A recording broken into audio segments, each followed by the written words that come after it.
America के loss एंजुलिस में आग के तांडव के बाद अब पानी की किल्लत से लोग परेशान होंगे। आग के भयावह रूप के बाद अब पानी और सूखे की किल्लत लोगों को काफी परेशान करेगी। आग के तांडव के बाद एक बार फिर चौंकाने वाला बड़ा दावा किया जा रहा है। कैलिफोर्निया के प्रमुख शहर लॉस एंजुलिस में लगी आग अभी तक काबू में नहीं आ सकी है और अब तक इस आग के आगोश में हजारों एकड़ जमीन जलकर स्वाहा हो चुकी है। तो अब वैज्ञानिकों ने इसी बीच बड़ा खुलासा किया है। यह खुलासा एक तरफ जहां आग को लेकर थी तो वहीं एक और चिंता जताई गई है। लॉस एंजुलिस की आग के बाद एक और घटना होने जा रही है।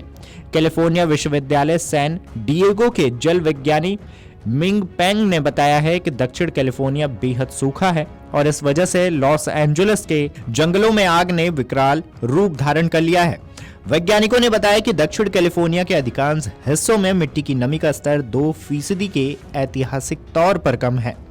कैलिफोर्निया में अक्टूबर में बारिश का मौसम होता है, लेकिन इस बार बारिश बेहद कम हुई है। इसके चलते राज्य के प्राकृतिक जल स्रोत सूख गए हैं। दावों की माने तो आमतौर पर जंगल की आग का मौसम जून से अक्टूबर के बीच होता है, लेकिन जनवरी में आग का ऐसा भयावह रूप देखने को मिला है जो पहली बार सामने आया है। साल की शुरुआत में कैलिफोर्निया में आग लगना बेहद दुर्लभ है। विशेषज्ञ इसे जलवायु परिवर्तन का संकेत मान रहे हैं।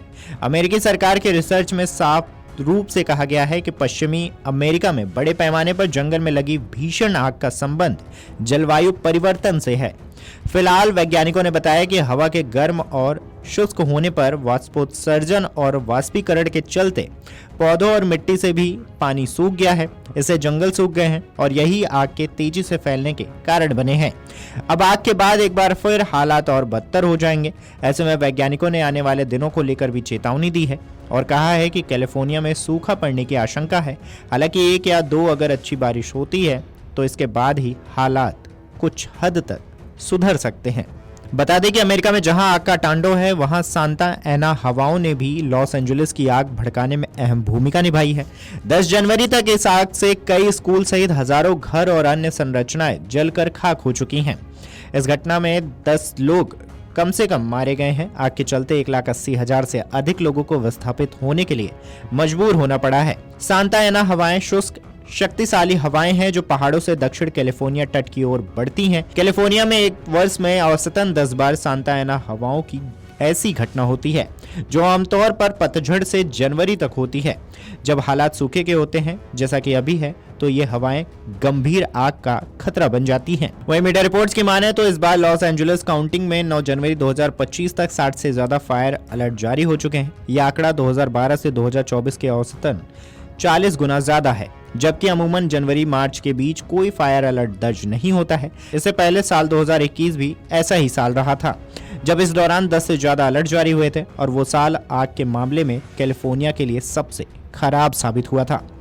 ऊपर से सर्दियों में होने वाली बारिश और ठंडक इस बार गायब है। अक्टूबर से अब तक लॉस एंजुलिस में 4% बारिश हुई है। सूखा इतना बढ़ गया है कि वनस्पतियां आग पकड़ने के लिए तैयार खड़ी हैं।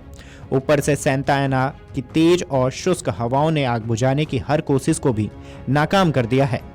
वैज्ञानिकों ने एक नए अध्ययन में बताया कि जलवायु परिवर्तन ने ग्लोबल स्तर पर झटकेदार मौसम की स्थितियों को 20वीं सदी के मध्य से लेकर अब तक 31 से 66% तक बढ़ा दिया है। इसका मतलब यह है कि जैसे कैलिफोर्निया में दशकों तक सूखा पड़ा, फिर 2022 और 23 में जबरदस्त बारिश हुई और अब 2024 में फिर सूखा लौट आया है। यह मौसम का उलटफेर जलवायु परिवर्तन की वजह से और भी ज्यादा तेज और असामान्य हो गया है। बहरहाल अमेरिका में लगी इस आग को बुझाने के लिए हर तरह की कोशिशें की जा रही हैं। इसके साथ ही कई अन्य देश भी आग को बुझाने के लिए आगे आ रहे हैं।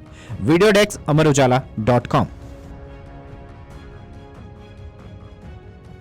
अमर उजाला जीवांजलि के सारथी की मदद लें और महाकुंभ में स्नान जरूर करें।